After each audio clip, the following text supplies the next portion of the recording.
जन्म के भाग्य जगावे।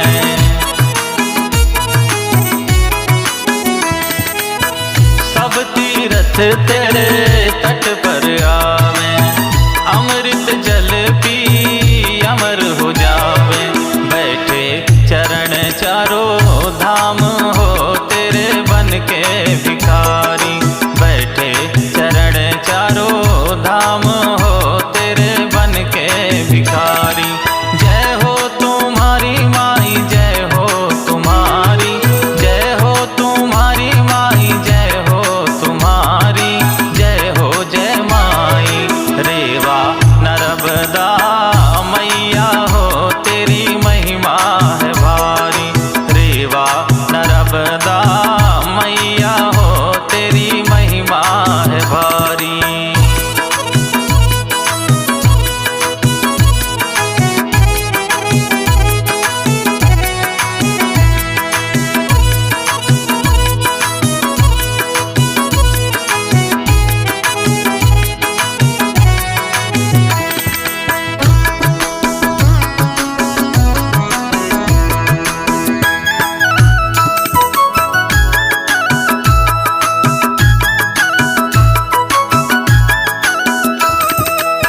संकट हरती है नर्मदा माई, वेद पुराणों ने महिमा है गाई।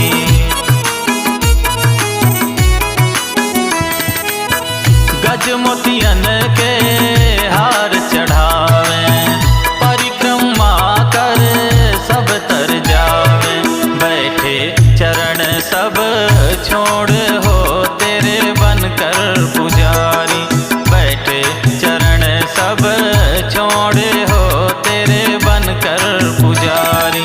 जय हो तुम्हारी माई, जय हो तुम्हारी, जय हो तुम्हारी माई, जय हो तुम्हारी, जय हो जय माई। रेवा नर्मदा मैया हो तेरी महिमा है भारी। रेवा नर्मदा मैया हो तेरी महिमा है भारी।